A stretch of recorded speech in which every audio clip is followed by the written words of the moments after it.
থাকি।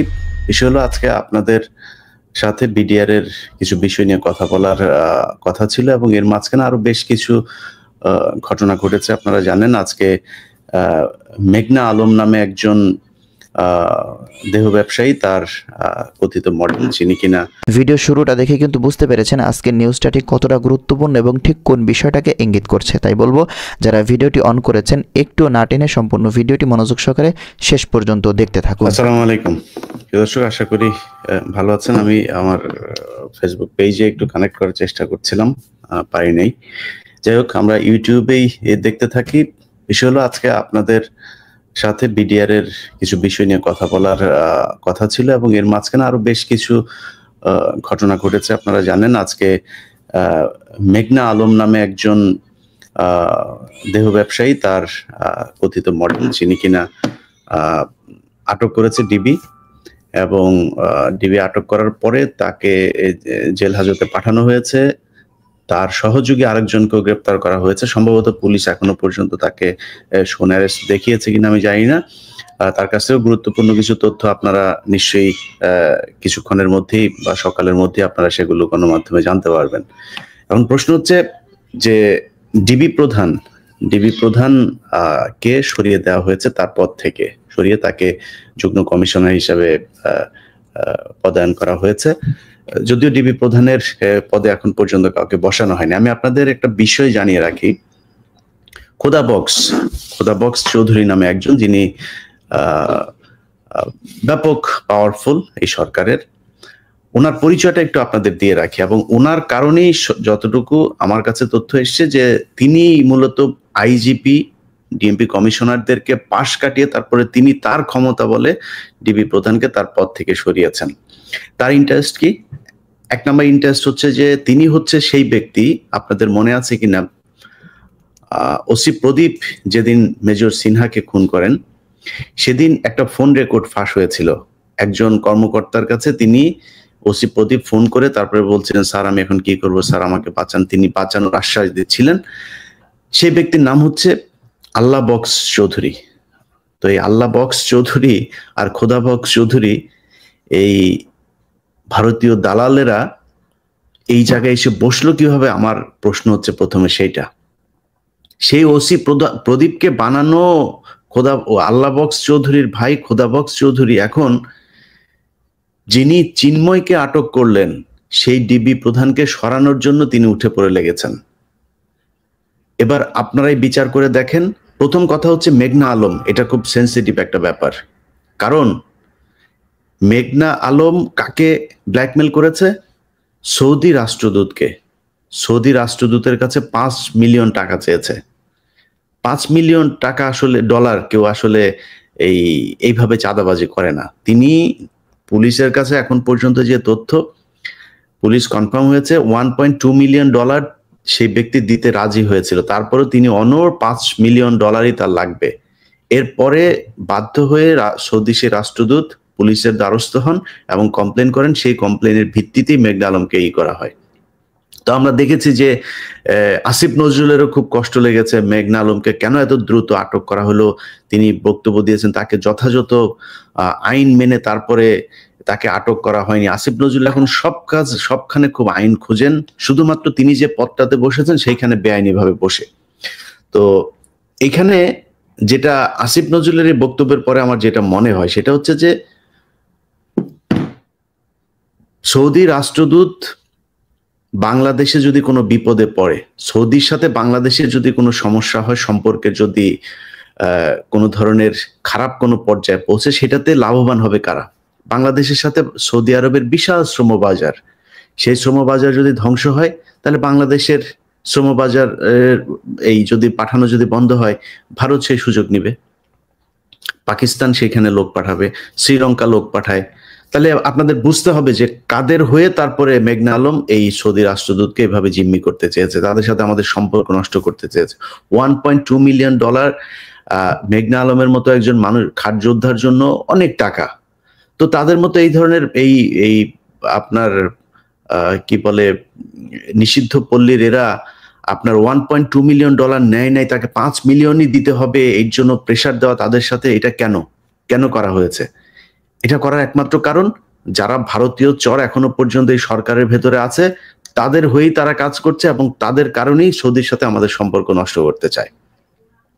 এটা আপনাদেরকে জানিয়ে রাখলাম, শুধু এতটুকু বলি যে আমরা মনে করি যে ডিবি প্রধানের সবচাইতে বড়, যদি কারো কাছে কোনো সমস্যা থাকে ডিবি প্রধানের ব্যাপারে কোনো কমপ্লেইন থাকতে পারে সেটা তাদের ব্যাপার, কিন্তু আমি আমার জায়গা থেকে আমার যে সমস্যা ডিবি প্রধানের, মনে করেন ডিবি প্রধানের যদি নাকি কেউ কোনো সমস্যা পেয়ে থাকে, ডিবি প্রধানের জায়গায় আরেকজন আসবে, একজন আল্লাহ নিজে দুনিয়ায় পাঠাবেন, নবুয়ত নিয়ে আসবেন আর তিনি এসে ডিবি প্রধানের পদে বসবেন, এরকম একজন যদি পান তাহলে বসায় দেন।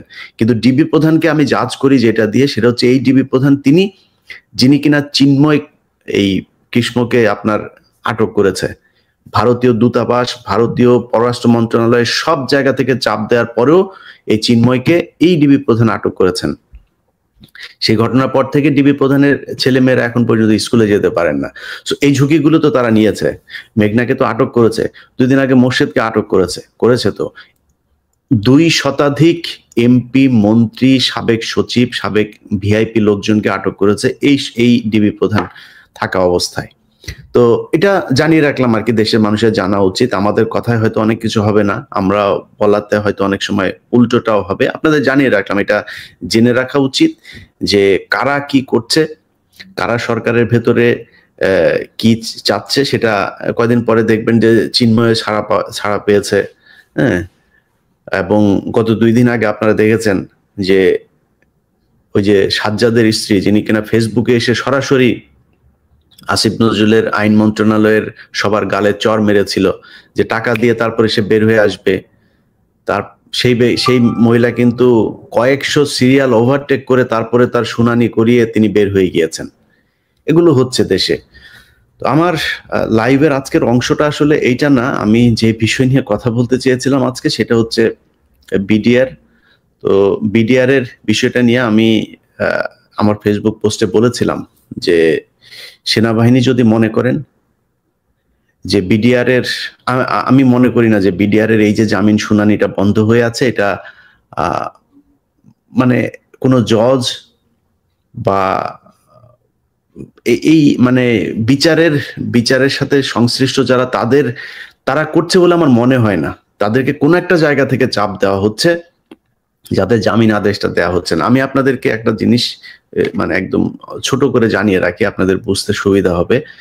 বিডিআর এর যে সদস্যরা যাদেরকে জেলখানায় নেওয়া হয়েছে,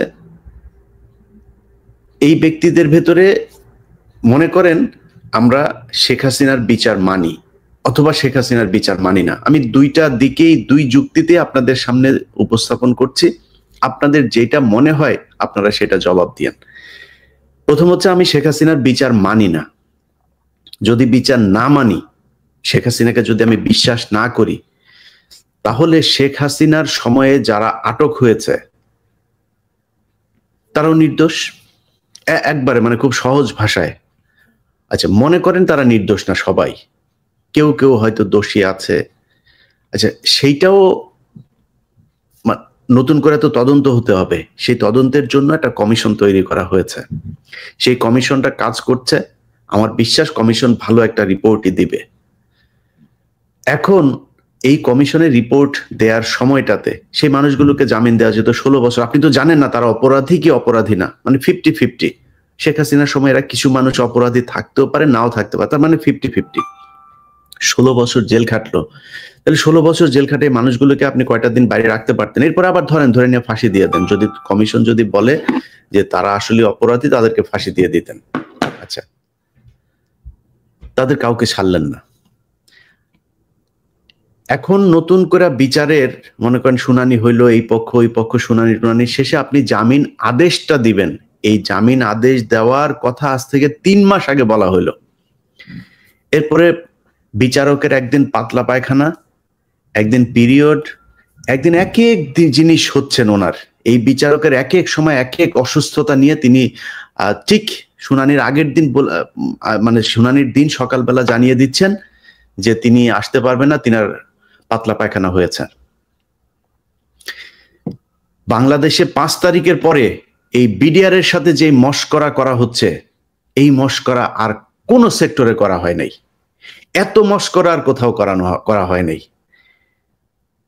আপনি মনে করেন শেখ হাসিনার বিচার আপনি মেনে নেন, মেনে নিয়ে তারপরে তাদেরকে আটকায় রাখছেন, কারণ শেখ হাসিনা বলেছে, শেখ হাসিনা আপনাদের আম্মা হয়, আপনার আম্মার কথা শুনে আপনি তাদেরকে জেলখানায় রাখবেন। আচ্ছা, শেখ হাসিনা বলে গিয়েছিল যে এইখানে খালাস পেয়েছে যে কজন, 278 জন প্রায়। এই যে 278 জন খালাস পেল, আচ্ছা খালাস পাওয়ার পরে তাদেরকে আপনি কোন আইনে আটকে রাখছেন? তাদেরকে তো ছাড়বেন। মনে করেন আপনি শেখ হাসিনার বিচার মানেন, সেই মানুষগুলোকে ছাড়েন। সেগুলোর মধ্যে মনে করেন আপনি ছাড়বেন না, সেখান থেকে অর্ধেক ছাড়লেন, 177 জন 178 জনকে ছাড়লেন। বাকি লোকগুলি কি সমস্যা করলো? কোন কারণে আপনি তাদেরকে আটকায় রাখলেন? এর মাঝখানে 3-4 জন বিডিআর এর সদস্য মারা গেল, এই মৃত্যুর দায় আপনি নেবেন?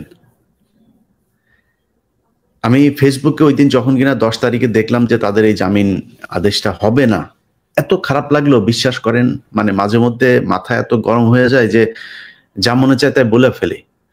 তো সেনাবাহিনী তো বুঝেন না, কেয়ার করার ব্যাপার আছে, তো এরা তো বিশাল পাওয়ারফুল, এদের কোনো পাপ নাই। সেনাবাহিনী পৃথিবীতে, বাংলাদেশের সেনাবাহিনী বিশেষ করে এরা আসছেন, এরা আল্লাহর থেকে এক একজন জান্নাতের সুসংবাদ নিয়ে আসছেন। এই নিয়ে এসে তারপরে আপনার দুনিয়ায় কয়দিন থাকবেন, আবার জান্নাতে চলে যাবেন। এটা হচ্ছে বাংলাদেশের সেনাবাহিনী, আর এদের কোনো পাপ নাই। আজকে কিছু কথা বলি, বলে তারপরে বাকি কথা যারা যারা সাক্ষী প্রমাণ এদেরকে সহ তারপরে আপনাদের সামনে নিয়ে আসব। আচ্ছা, প্রথম প্রশ্ন হচ্ছে, আপনারা যারা আমার প্রথম পর্বটা দেখেছেন, সেখানে আমরা একটা জায়গা থেকে শুরু করেছি, পেছনের একটা জায়গা বাদ দিয়ে পরের আরেকটা জায়গা বাদ রেখে মাঝখানের একটা জায়গা আপনাদেরকে শুনিয়েছি। আপনাদের কারো কি মনে হয় যে বিডিআর এর সৈনিকেরা পিলখানা হত্যাকাণ্ডের সময় তাদের যে আচরণ দেখিয়েছে, আমরা তো দেখেছি, মানে একেবারে বিদ্রোহ যে হয় নাই তা তো না, পিলখানায় সেদিন বিদ্রোহ একটা হয়েছে। বিদ্রোহ উস্কে দিয়েছে কারা, বিদ্রোহের আগে পরে কি করার পরিকল্পনা ছিল, কারা কি চেয়েছে সেটা পরের কথা, কিন্তু বিদ্রোহ তো একটা হয়েছে, এটাও সত্যি কথা। আপনার সেদিনের ফুটেজ গুলো যদি দেখেন, অনেক বিডিআর এর সৈনিক তারা অনেকে মুখ খুলে রেখেই কথা বলেছেন। তো ভারতীয় বাহিনী হলে তো আর মুখ খুলে কথা বলতো না, যারা কিনা এসে ওই যে পিক আপে করে এসে গুলি টুলি করে চলে, তাদের সবারই মুখ ঢাকা, তাদের চেহারা কেউই চেনে না। তো যারা কিনা মুখটুক খুলেই তারপরে প্রতিবাদ করে, এবং সেই প্রতিবাদগুলো তাদের কি, অপারেশন ডাল ভাত। তারপরে বিডিআর এই সেনাবাহিনীর অফিসারদের অনেকের বউয়ের ব্যাপারে কথা বলেছে, বউদের পেন্টি ধোয়াইতেও বিডিআর কে ইউজ করা হয়, এরকম মানে অভিযোগও আছে। কিছু হইতে না হইতে পাশার মধ্যে লাথি মারা, গালাগালি করা। সেনাবাহিনীর অফিসার এগুলো যারা জান্নাত থেকে এসছেন, আবার জান্নাতে উঠা যাবেন। বিডিআর এর সৈনিক গরিব মানুষ, কয় টাকা বেতন পায়, তাদেরকে অপারেশন ডাল ভাতে আপনারা নিয়ে গিয়েছিলেন, ওদের টাকা দিয়েছিলেন? সে টাকা ফেরত দেওয়া হয়েছিল? পিলখানার যে ঘটনা, ওই ঘটনার দিন পর্যন্ত তাদেরকে টাকা পয়সা দেন নাই, কিছুই দেন নাই, ক্ষোভ তো তাদের ছিল। আচ্ছা, এখন ওনারা বিডিআর এর দোষ দেয়। বিডিআর এর যে দোষ দিবেন, বিডিআর এর আপনার যে সিকিউরিটি সেল আছে, তারা কিন্তু আপনার এই তথ্য জানিয়েছিল যে বিডিআর এর কিছু সদস্য এরকম তারা বিদ্রোহ করবে, তারা এরকম পিলখানার দরবারের দিন এই করবে। জানানোর পরে সেনাবাহিনী কিছু করে নাই। কারণ কি? কারণ ওই যেই পক্ষটা আপনার এগুলো করতে চেয়েছে, সেনাবাহিনীর ওই অফিসার গুলো তাদের সাথে, কারণ তাদের সাথে কে কে সম্পৃক্ত বলি আপনাদের। কর্নেল মুজিব, আমরা তো স্যাড মিউজিক লাগায়া কর্নেল মুজিব টুজিব, তারপরে বিডিআর এর যিনি ডিজি আছেন শাকিল সাহেব, শাকিল, আমি আপনাদেরকে ভাই বহুবার সময় দিয়েছি, বহুবার বলেছি যে এইসব কথাবার্তা বলবো না, বলতে চাই না, আপনারা আপনাদের কাজ করেন নাই। আপনারা যদি মনে করেন যে বিডিআর এর লোকজনের সব ফাঁসি দিয়ে দিবেন, ফাঁসি দিয়ে দেন, যান, আপনাদের যা মনে চায় করেন। এই কর্নেল মুজিবের স্ত্রী, এমন কোনো ধান্দাবাজি নাই যেটা সে করে না। যেই colonel Shakil, major general Shakil BDR এর ডিজি, তার স্ত্রী পিলখানার ভেতরে মদ নিয়ে মাতাল হয়ে এক দিন এক একজনের সাথে উলঙ্গ হয়ে পড়ে থাকতেন। বিডিআর এর টাকা পয়সা আত্মসাতের সাথে এই মেজর জেনারেল ডিজি শাকিল তিনি জড়িত। 600 কোটি টাকা পাচার হচ্ছিল বিমানবন্দরে, সেই টাকা ধরার পরে সেই টাকা আবার ফের বিমানবন্দর কাস্টমস যখন কিনা ইমিগ্রেশন যখন তাদেরকে ধরার পরে এই জেনারেল মঈন সরাসরি হস্তক্ষেপ করে সেই টাকা নিয়ে আসেন, বিমানবন্দরকে বলে আসেন এটা মিডিয়া কোথাও করার দরকার নাই, এটা সেনাবাহিনীর টাকা, আমরাই পাঠাচ্ছিলাম, এটা নিয়ে আমরা দেখছি। সেই টাকা নিয়ে তারপরে দরবার হয় হচ্ছে কক্সবাজারের এক হোটেলে। সেই হোটেলে সেনাবাহিনীর অফিসারদের ভেতরে হাতাহাতি পর্যন্ত হয়েছে। সবশেষ সেই টাকা আর বিডিআর এর ডিজিকে দেওয়া হয় নাই। সেই টাকা আত্মসাৎ করে মঈন, কর্নেল মুজিব, তারপরে লেফটেন্যান্ট কর্নেল ওর নাম কি শামস, এদের একটা গ্রুপ মিলে তারপরে এদেরকে হত্যা করে। এই গ্রুপটার সাথে যে দ্বন্দ্বটাকে কাজে লাগিয়েই ভারত দেখলো যে এই যে এদের মধ্যে একটা লেগেছে, সো এটা একটা সুযোগ, এটা কাজে লাগানো যায়। তখন এই কর্নেল মুজিব, যে মুজিবকে মারা হয়েছে, এই মুজিব কিন্তু এই হত্যাকাণ্ডের সাথে জড়িত। সে জানতো এদেরকে হত্যা করা হবে, কিন্তু তাকে যে হত্যা করা হবে সেটা সে জানতো না। কারণ ভারত ওদের ভেতরে দ্বন্দ্বকে কাজে লাগিয়ে তারপরে দুই পক্ষের ভেতরে আপনার ঢুকে গিয়েছে। এখন ঢুকার পরে ভারত চায় যে আরো অনেককে হত্যা করা হোক, তাদের তো আরো কিছু ওই যে রৌমারি কিছু জায়গা আছে না, সেগুলো তারা চায় যে তাদেরকে এখানে আনা হোক, তাদেরকে নিয়ে এসছে। ঠিক পিলখানার হত্যাকাণ্ডের 2 মাসের ভেতরে আপনি দেখবেন যে যেই পদায়নগুলো করা হয়েছে, ট্রান্সফার গুলো করা হয়েছে, এখান থেকে অনেককে সরানো হয়েছে, অনেককে ঢুকানো হয়েছে। কর্নেল গুলজার সহ আরো অনেক দেশপ্রেমিক যেসব অফিসার আছে তাদেরকে এখানে ঢুকানো হয়েছে। এটা হচ্ছে ভারতের পলিসি, ভারতের পরামর্শে এটা করা হয়েছে। আর কর্নেল মুজিব এই পুরো কনস্পাইরেসি যেটা হয়েছে, আপনার বিডিআর এর যে সোলজাররা ছিল তাদের সাথে, তারা একটা কনস্পাইরেসির সাথে ছিল। তারা কিসে ছিল? তাদেরকে বলা হয়েছিল যে পিলখানায় একটা বিদ্রোহ হবে, দরবার শুরু হবে, দরবার শুরু হওয়ার পরে তোমরা যাবা, গিয়ে তারপরে বলবা যে আমাদের এই এই দাবিগুলো মানতে হবে, না মানলে আমরা ডিজিকে মেরে ফেলবো, অফিসারদের একটাও যেতে দিব না। ব্যারিস্টার তাপসের বাসায় একটা মিটিং হয় 2008 সালে নির্বাচনের আগে। সেই মিটিং এর ভেতরে শেখ হাসিনা নিজে তাদের সাথে ফোনে কথা বলেছেন এবং এই বিডিআর এর যে সদস্য তাদেরকে আশ্বস্ত করেছেন যে তোমরা যা আমাদের এই তাপস এবং নানক যে আদেশ দিবে তোমরা এই আদেশ অনুযায়ী কাজ করবা। আমি যখন কিনা তোমরা বিডিআর এর ডিজিকে ধরবা, গান পয়েন্টে নেয়ার পরে আমি তারপরে কিছুক্ষণ পরই যাবো পিলখানায়, গিয়ে তোমাদের সব দাবি দাওয়া মেনে নিবো এবং এই বিডিআর এর অফিসারদেরকে আমি সাথে করে নিয়ে আসবো। এরপর থেকে তোমরা স্বতন্ত্র একটা বাহিনী হবা, এখানে আর্মির অফিসারদের আর কোনো থাকবে না। এই মূলা ঝুলিয়ে তাদেরকে আশ্বস্ত করা হয়। তো বিডিআর কি জানে? বিডিআর জানে এখানে কোনো রক্তপাত হবে না, কিছু হবে না, যেহেতু কোনো অফিসারের কাছে কোনো অস্ত্র থাকবে না। বিডিআর এর সদস্য একটা অস্ত্র নিয়ে যেয়ে তাদেরকে জিম্মি করবে, তাদেরকে শেখ হাসিনা এসে নিয়ে যাবে, দাবি দেওয়াই হবে, বিডিআর এর অধীনে বিডিআর চলবে। এই হচ্ছে বিডিআর জানে। বিডিআর কে কিন্তু কোনো হত্যা কাণ্ড কোনো কিছুর ব্যাপারে তাদেরকে জানানো হয়নি এবং বিডিআর এর কেউ এটার ব্যাপারে জানে না। জানে কারা? এই কর্নেল মুজিব সহ এই কয়েকটা, এই যে শামস টামস, এরা জানে। এখন এদের উদ্দেশ্য কি? এদের উদ্দেশ্য হচ্ছে ওই যে আপনার এই যে 600 কোটি টাকা অপারেশন ডাল ভাতের মেরে দেওয়া যে টাকা, সেই টাকা নিয়ে দ্বন্দ্ব, যাতে বিডিআর এর ডিজি সহ এরা যাতে এটা দাবি করতে না পারে, এটা নিয়ে যাতে আর কোনো ঝামেলা না করে, পুরো টাকাটা তারা আত্মসাৎ করার জন্য একে মারতে হবে। এখন এটা হচ্ছে এদের টার্গেট। আর ইন্ডিয়ার টার্গেট হচ্ছে যেসব অফিসাররা আসলে দেশপ্রেমিক, যারা কিনা রৌমারি সহ পাদুয়া বিভিন্ন জায়গায় ভারতীয়দের বিরুদ্ধে যুদ্ধ করে জয়লাভ করেছে, ভারতের ইন্টারেস্ট যারা বাংলাদেশে বাস্তবায়ন হইতে দেয় না, এই ধরনের অফিসারদেরকে আপনার হত্যা করা হচ্ছে ভারতের প্রক্রিয়া এবং এটার মাধ্যমে সেনাবাহিনীকে ধ্বংস করা হবে, যার মাধ্যমে এই গত 15 বছর বাংলাদেশ শাসন করেছে ভারত।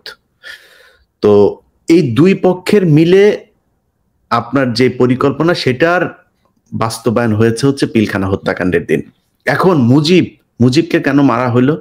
মুজিবকে মারার কারণ হচ্ছে মুজিব তো জানে এই যে এই ঘটনাগুলো ভারত এবং এই যে পক্ষের সাথে তো যোগসাজশ করিয়ে দিয়েছেন তিনি, যে কারণে মুজিব যদি বেঁচে থাকে তাহলে তো এটা বের হয়ে যাইতে পারে এটা নিয়ে। যদি এই যেমন আজকের যে ঘটনা, আজকে যদি মুজিব বেঁচে থাকতো, মুজিব আটক হতো, মুজিব যদি আটক হইতো তখন মুজিব তো সব বলে দিত যে ভারত এইভাবে এইভাবে আমাদেরকে ইনস্ট্রাকশন দিয়েছিল, আমরা এই করেছে।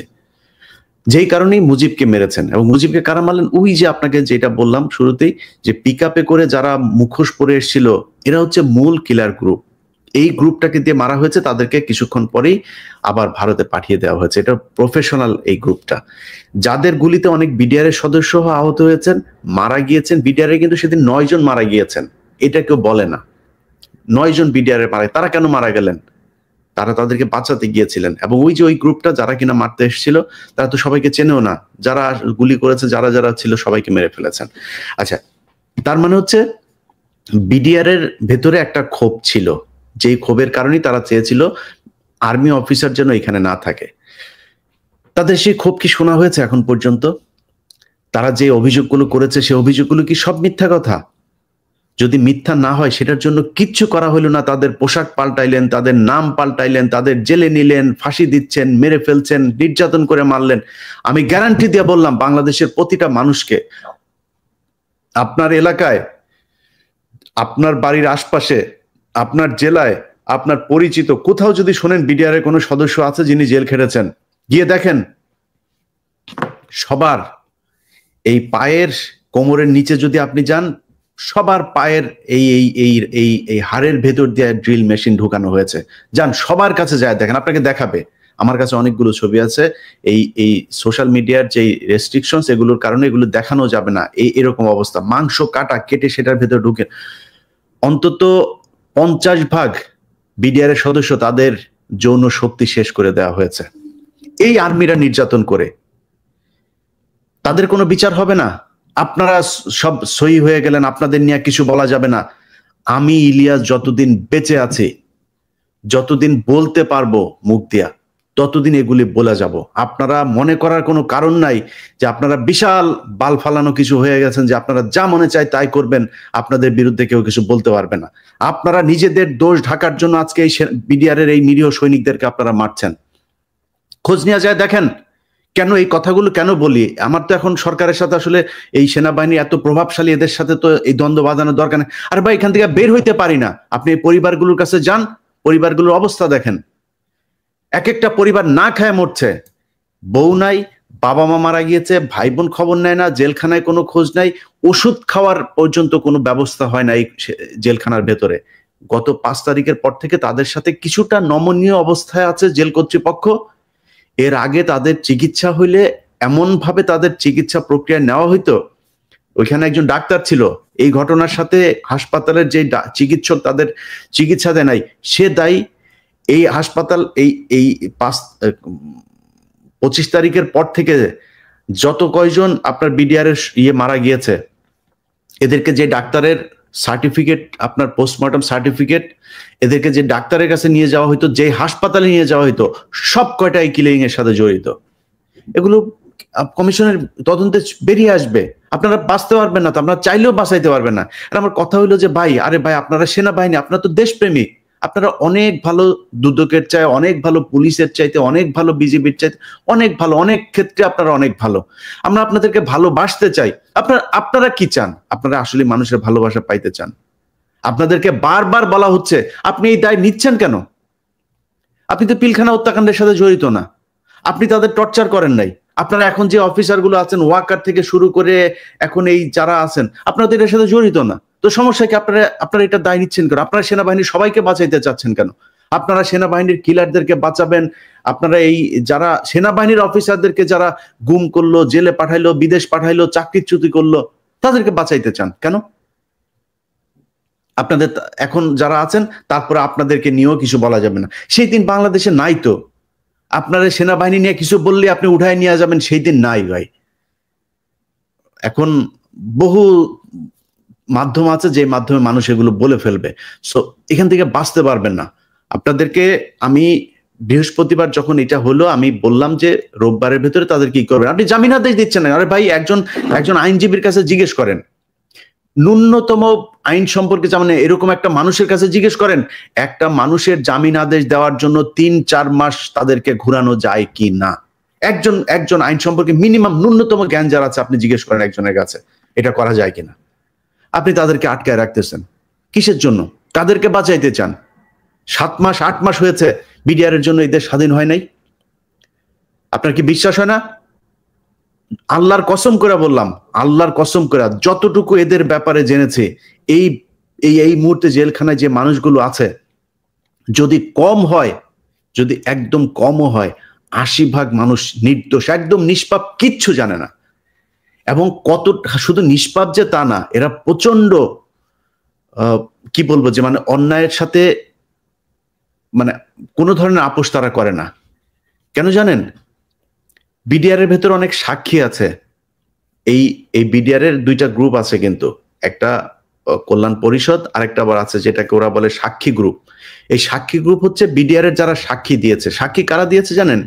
সাক্ষী দিয়েছে, হ্যাঁ আমি দেখেছি হচ্ছে গিয়ে বিডিআর এর 3 নাম্বার গেটের ওইখানে একজন দাঁড়িয়ে ছিল, উনি 5 নাম্বার গেটের ওইখানে দাঁড়িয়ে থেকে তারপরে দেখেছেন উনি ওইখানে বসে একজনকে গুলি করছেন। তো 3 নাম্বার থেকে 5 নাম্বার গেটের দূরত্ব কতটুকু, এটা যায় খোঁজ নেন।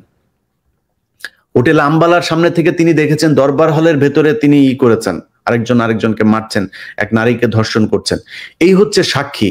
এই সাক্ষীর ভিত্তিতে বিডিআর এর বিচার হয়েছে। এখন এই যে বললাম যে এরা শুধু নিষ্পাপ না, এরা প্রচন্ড দেশপ্রেমিকও, অন্যায়ের সাথে আপোষ না করা মানুষ। কারণ হচ্ছে এই মানুষগুলোকে আপনার করা হয়েছে কি, এই মানুষগুলোকে বলা হয়েছিল আপনারা সাক্ষী দেন, আপনারা সাক্ষী দিলে আমি আমার প্রথম পর্বে আপনারা দেখেছেন তো যে জিজ্ঞাসাবাদের ওইখানে কি কি জিজ্ঞেস করা হয়েছে, কি বলা হচ্ছে। যাদেরকে বলা হয়েছে যে আপনারা সাক্ষী দেন, সাক্ষী দিলে কিছু বলেন, যে সাক্ষী দিতে রাজি হয়নি সে বলে আমি দেখি নাই, আমি দূর থেকে, আরে ভাই ছুটিতে ছিল, পিলখানায় ছিলই না, ছুটিতে ছিল, সে এখন ফাঁসির আসামি। জানেন আপনি? খোঁজ নেন, যান, যাবজ্জীবনের আসামি, খোঁজ নেন। ছুটিতে থাকা মানুষ, ছুটিতে ছিল, চাকরি চলে গিয়েছে, 5 বছর 6 বছর জেল খেটে তারপরে বসিয়ে রেখেছে, নির্দোষ, চাকরি ফেরত পায় নাই। এটা কোন আইন? এর কোন আইন হইলো নাকি? তো আপনার যদি মনে হয় এইসব দেখে আমাদের গায়ে আগুন জ্বলবে না, তাহলে তো আর গত 15 বছর আমরা চুপ করে থাকতাম। আমার সমস্যা ছিল কি?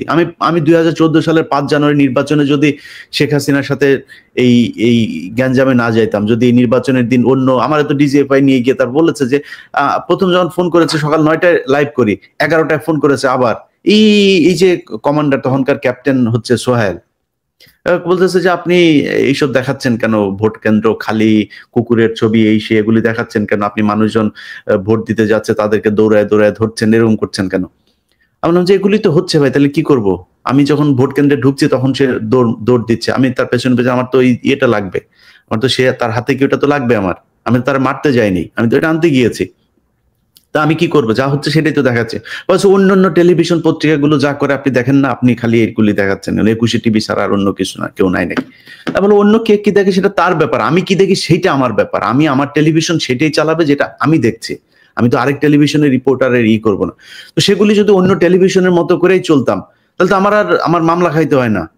আমার তো 2015 সালে 21 টিভির আব্দুল সালামকে জেলে যাইতে হয় না, তার জেলে কনক সারোয়ারে জেলে যাইতে হয় না, আমার পালায় থাকতে হয় না, পালায় দেশ ছাড়তে হয় না, তাহলে তো ঠান্ডা হয়ে থাকতাম। আপনার কি মনে হয় এইসব দেখলে তো কষ্ট হয় রে ভাই? আমি আপনার পক্ষে কথা বললে তো আমার আরো লাভ। আমি যদি আমার সেনাবাহিনীর ডিজিএফআই পেইড এজেন্ট আছে, কারা আমরা চিনি না, পেইড এজেন্ট, পেইড ইউটিউবার যারা আছে, তাদের মতো যদি নাকি কথা বলে যদি নাকি আমি তাদের কাছ থেকে সুবিধা নিতাম, তাহলে তো আমারও ভালোই হইতো।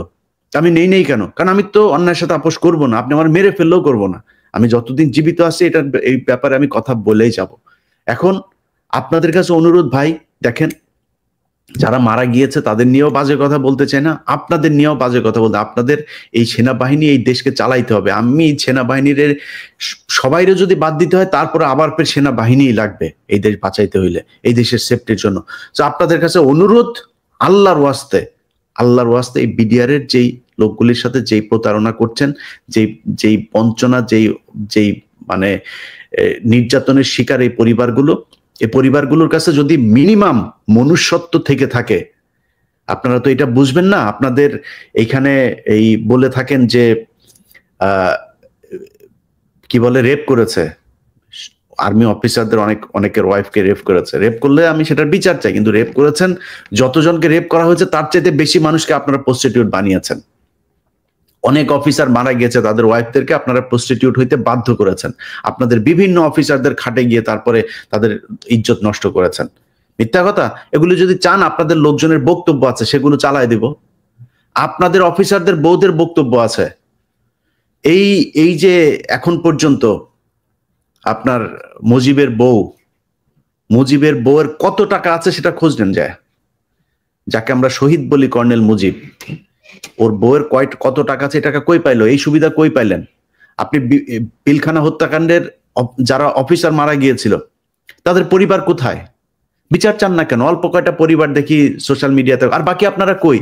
আপনাদের তো তারপরে দিন ধরেন আমার বাবা আমার ভাই যদি নাকি এইভাবে মারা যেত, আমি তো পরের দিন জাহাঙ্গীর গেটে 5 তারিখে ওই দিনই আমি জাহাঙ্গীর গেট আমি ভাঙচুর করতাম। আমার এই বিচার করে, এটা তাড়াতাড়ি বিচার চান না কেন? এক একজনকে বিদেশে পড়াশোনা করিয়েছে, ব্যবসা ধরিয়েছে। ওই যে আরেক বাটপার আছে সাকিব, অ্যাডভোকেট সাকিব, নর্থ সাউথের এই বাটপার হচ্ছে গিয়ে 2 দিন পর পর যায় এই বিডিআরদের বিরুদ্ধে যায় কথা বলে। ওরে টাকা দিয়েছে, ওরে এই ডেইলি স্টারে ওরে প্রজেক্ট ওকে এই করেছে, টাকা দিয়েছে প্রজেক্ট চালানোর জন্য, এই ডেইলি স্টার। তো ডেইলি স্টারের প্রজেক্টের আপনি এই হন, আপনার সুবিধাভোগী হন, কাদের টাকা আমরা এটা বুঝি না। এই অ্যাডভোকেট সাকিব যায় 2 দিন পর পর সে যায় ফেসবুকে পোস্ট করে, এই সংবাদ সম্মেলন করে, তোরে যেখানে পাবে বিডিআর এর পোলাপান কিন্তু সার্চ করে দেবে, সাবধানে বাইরে হবি তুই। এরা এই একজন অফিসারের, ওইখানে নিহত একজন অফিসারের ছেলে বিক্রি হয়ে গিয়েছে টাকার কাছে, বিচার চায় না, তদন্ত চায় না। হাসিনা যেটা করে দিয়ে গেছে ওইটাই, তাড়াতাড়ি এদেরকে ফাঁসি দিয়ে দাও, এদেরকে তাড়াতাড়ি যাবজ্জীবন যাদের আছে ওখানে রেখে তারপর মেরে ফেলো, এটাই চায়, এর বাইরে আর কোনো কিছু চায় না। কেন তদন্ত চান না কেন? হাসিনা কিলিং এর সাথে জড়িত, তো কিলার কিভাবে কিলিং এর বিচার করে? আপনি হাসিনার বিচার চান না, আপনি ওইখানে সেনাবাহিনীর যারা করলো এই এই ঘটনাটাকে ধামাচাপা দেওয়ার জন্য 33 ঘন্টা ওইখানে কালক্ষেপণ করলো, ওই সময় ডিজিএফআই চিফের বিচার চান না, এনএসআই চিফের বিচার চান না, আপনি ওইখানে 44 ব্রিগেডের কমান্ডারের বিচার চান না, কারোর বিচার চান না। এই কি বলে 44 রাইফেলস এর ওর নাম কি শামস, আপনি তার বিচার চান না, কারোর বিচার চান না, হাসিনার বিচার, নানকের বিচার চান না, কামরুলের বিচার চান না, তাপসের বিচার চান না, কারোর বিচার চান না, খালি বিচার চান হাসিনা যার বিচার করে গেছে ওরে তাড়াতাড়ি ফাঁসি দিয়ে এটা শেষ করে দেন। কারণ কি, এখান থেকে যে মাল এসেছে এই মাল সবচাইতে বেশি খেয়েছে যে অফিসাররা মারা গিয়েছিল, সবার না, কয়েকজন অফিসারের পরিবার সবচাইতে বেশি খেয়েছে। আপনি জানেন এই যে মেজর নূর, তারে করা হয়েছে, তার স্ত্রীকে বলা হয়েছে আরেকজনের লাশ নিয়ে এসা, তার লাশও খুঁজে পায়নি, কারণ তার লাশটা সবশেষ এই তাপস নিয়ে গিয়েছিল, তাপসের গাড়িতে করে, সেই লাশটার খুঁজে পায় নাই। তারা আরেকজনের লাশ এনে, আমার প্রোগ্রামে দেখেছেন আপনারা এগুলি, আরেকজনের লাশ এনে বলেছে আপনি লাশটা নিয়ে নেন। টাকা দিতে চেয়েছে, চাকরি, ফ্ল্যাট দিবে, বাড়ি দিবে, কেন? কার স্বার্থে? কারে বাঁচাইতে চাইছেন?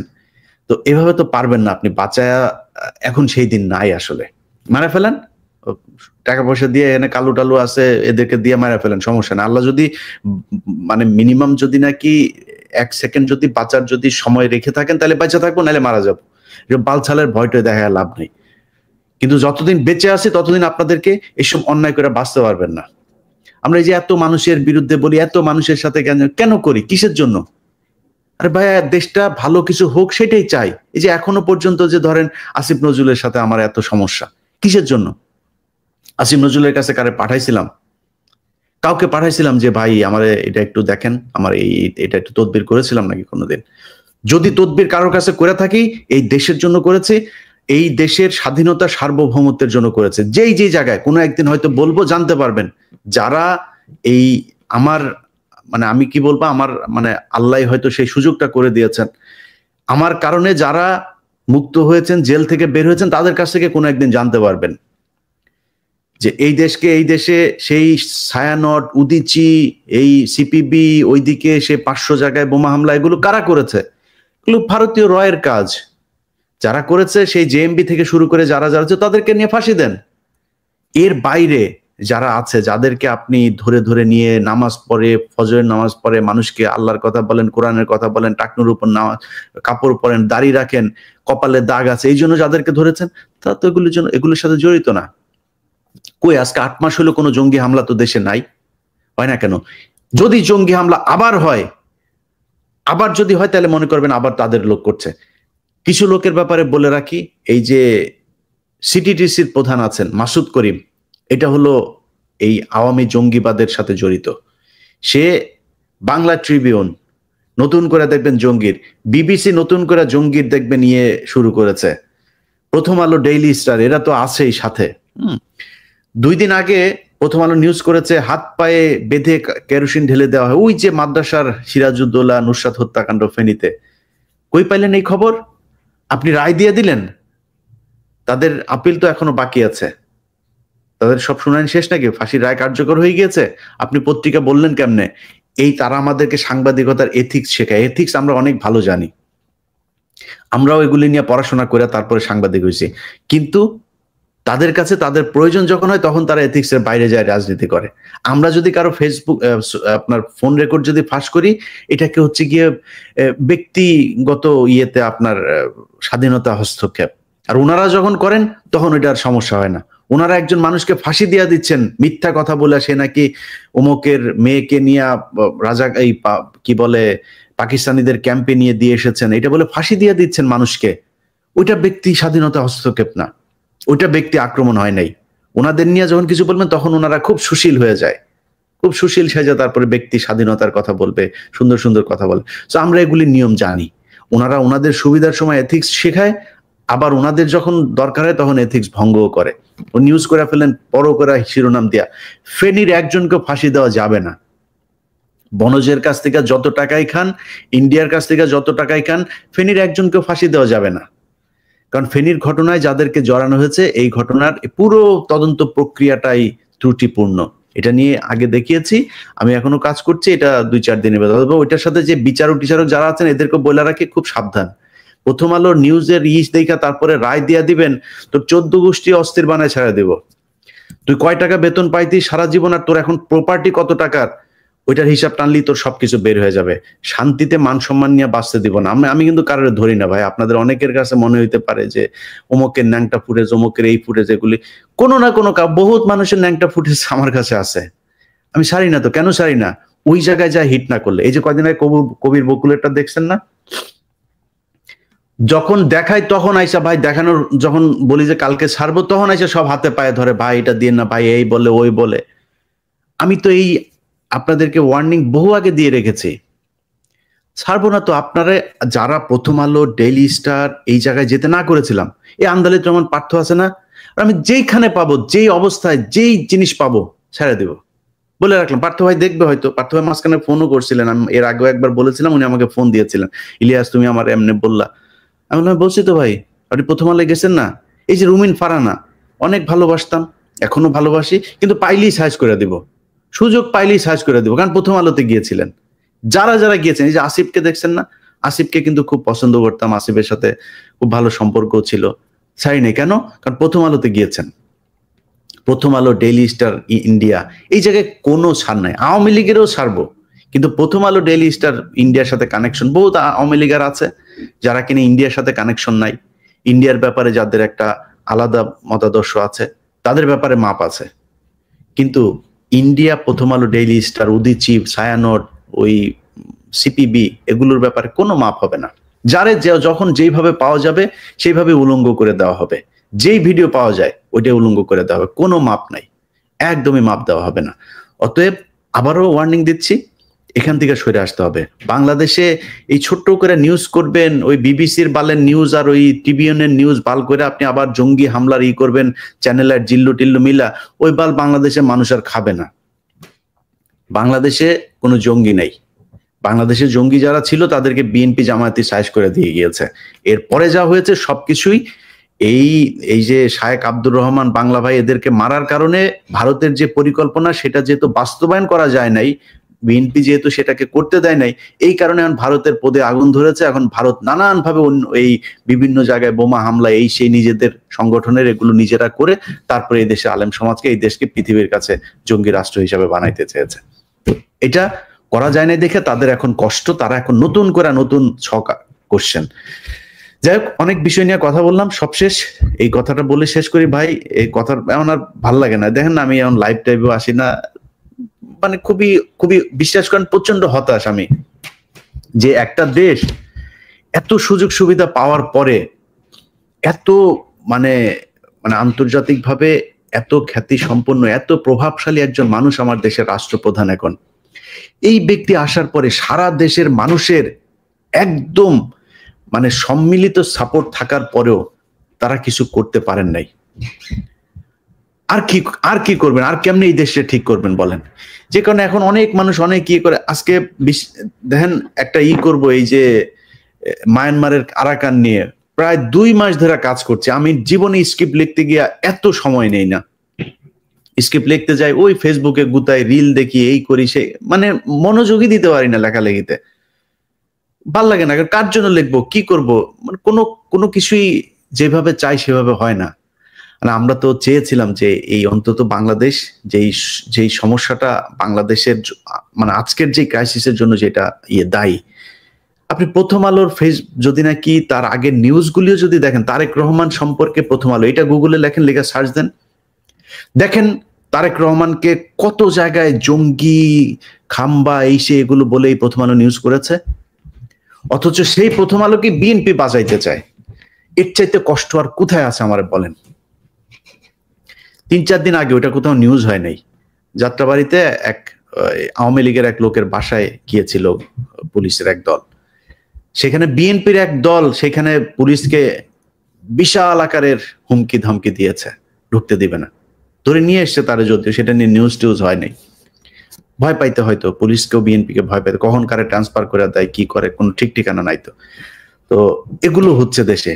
আরে ভাই, আপনাদের যে আওয়ামী লীগকে এত ভালো লাগে, ইন্ডিয়া আপনাদের এত উপকার করেছে, এটা যদি আগে জানতাম তাহলে কি আর আমরা এত ঝুঁকি নিতাম?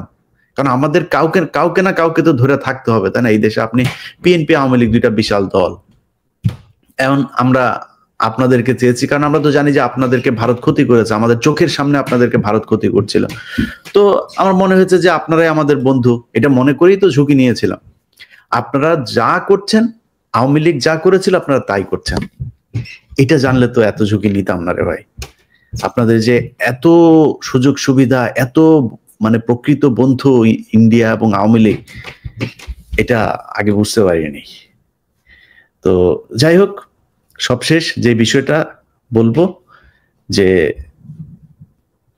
সেনাবাহিনীর আপনাদের কাছে অনুরোধ থাকবে, আপনাদের পায়ে ধরি, আপনাদের বিরুদ্ধে কথা বলতে চাই না। আপনারা যারা আছেন, আপনাদের বর্তমানে যারা ক্ষমতায় আছেন, বেশিরভাগই তো ধরে ফেলেছেন। অতএব এই দেশের মানুষ দেখতে চায় যে পিলখানা হত্যাকাণ্ডের সাথে আসলেই কারা জড়িত ছিল, বিডিআরে যারা যারা জড়িত তাদেরকে ফাঁসি দেন, কিন্তু ওভারঅল একটা থাকতে হবে। আর যেই দাবিটা আপনাদের কাছে শুরু থেকে করছি, বা এরা 16 বছর এদের মানে ভাই আপনার কাছে তো এই ইকুইপমেন্ট আছে, তাই না? এই মানে ফ্যাসিলিটিস গুলো আপনার হাতে আছে, চান না রে ভাই? সবার তথ্য আছে সব কটা বিডিআর এর পরিবারগুলোতে। 10টা পরিবারে যান, যদি মনুষ্যত্ব বোধ থেকে থাকে, ন্যূনতম মনুষ্যত্ব বোধ যদি আপনার থেকে থাকে, চোখে পানি চলে আসবে। যান পরিবারগুলোর অবস্থা দেখেন যায়, একদম সবকটা 18,000 পরিবারের মধ্যে অন্তত 15,000 পরিবার শেষ। এদের এই দুনিয়ায় বেঁচে থেকে না থাকা কোনো আসলে যায় আসে না, এই অবস্থায় আছে। তো এই যে অবস্থা, আপনি খোঁজ নেন, যদি মিথ্যা বলে থাকি, কয়টা দিন একটু বাইরে থাকতে দেন। 16 বছর তো জেল খাটলো রে ভাই, ছাড়তে দেন কয়দিন, পাসপোর্ট জব্দ করেন, তাদেরকে দরকার হয় যেই রেস্ট্রিকশন দিতে ইচ্ছা করে দেন, অন্তত বাইরে একটু আসতে দেন। কারণ আপনি তো জানেন না, আমি বলছি, আমি বললাম, যদি মিথ্যা বলে থাকি, আজকে এপ্রিলের ধরেন 13 তারিখ 14 তারিখ, আমি যদি মিথ্যা বলে থাকি, আপনি আর কয়দিন পরে জানতে পারবেন। কমিশন তো তার প্রতিবেদন নিশ্চয়ই 2-1 মাসের ভেতরে দিয়ে দিবে, জানতে পারবেন যে কমিশনে আমি যা বলেছি সেটা মিথ্যা না সত্য। তো দেখেন কমিশন কি বলে। কমিশন তাদের রিপোর্টটা দেওয়ার পরে যখন দেখবেন যে এই যে মাঝখানে কয়েকজন মানুষ মারা, এই যে কয়দিন আগে জুবায়ের মারা গেল, এই সুবেদার জুবায়ের, এই লোকটা কোরআন তেলাওয়াত করতেন, বিভিন্ন মানুষকে কোরআন হাফেজ করতেন, এই হেফজ শিক্ষা দিতেন, ইমামতি করতেন, কোরআন তেলাওয়াত করতেন বিভিন্ন প্রতিযোগিতায়, মারা ফেললেন। এই লোকটা তো মানে শেখ হাসিনা যাওয়ার পরে মারা গেল, এই কয়দিন আগে মারা গেল। ছাড়তে পারতেন না? কি হইতো ছাড়লে? আপনার বিডিআর আপনার মেরে ফেলবে, ক্যান্টনমেন্টে যায় হামলা করবে বিডিআর। এখন কেন, কিসের জন্য, মানে কারে খুশি করতে চান, কি আড়াল করতে চান? এসব তো আড়াল করতে পারবেন না। এসব যত আড়াল করতে যাবেন তত বেশি খারাপ হবে। এই যে আজকে কিছু কথা বললাম না, এই কথাটা আপনার সমস্যা হয়েছে না? এগুলো মানুষ জানলো না, এখন তো অনেকের কষ্ট লাগবে যে ভাই এগুলো আমি তো বলতে চাই না, এগুলো কি জানতাম না আগে? এই যে ডিজির বউ যে এগুলো করতো, এই ধান্দাবাজি করতো, ডিজি শাকিলের বউয়ের যে ধান্দাবাজি, এগুলো আমরা জানতাম না আগে, মানুষ তো জানতো না, আজকে তো জানাইলাম। এই যে মুজিবের ঘটনা, তো আমরা তো এগুলি নিয়ে ঘাটাঘাটি করতে চাইনি। যত ঘাটাঘাটি করাবেন তত সমস্যা হবে, তত আপনাদের মান সম্মান নষ্ট হবে।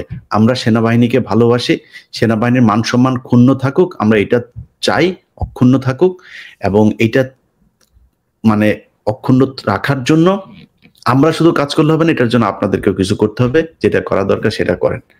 সুপ্রিয় দর্শক, আমি আশা করছি আজকের নিউজটা আপনারা সকলে মনোযোগ সহকারে শেষ পর্যন্ত দেখেছেন। তো আজকের নিউজটা দেখে আপনার কাছে কি মনে হয়েছে, আপনার মূল্যবান মতামত অবশ্যই কমেন্ট সেকশনে লিখে যাবেন। দেখা হচ্ছে পরবর্তী কোনো আপডেট নিউজে।